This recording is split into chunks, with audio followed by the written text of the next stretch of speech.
lakini kwa kusudi la kutia faraja kwa kila mmoja, kwa sababu kila mtu ana huzuni yake.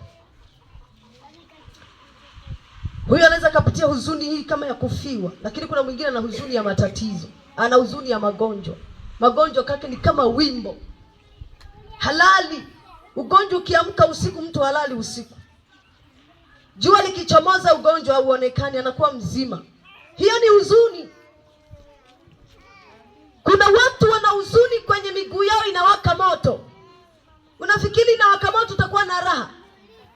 Hamna. Kuna watu wana huzuni kwenye ndoa zao. Ndoa zao zimeshakuwa vita. Kama mnasikiaga mapambano ya vita vya huko, kuna watu wana vita vya ndani. Ni huzuni kila siku. Mtu unaweza ukalewe pombe uingie usiku ndani ya nyumba, lakini Yesu yuko hapa kwa ajili ya kufariji.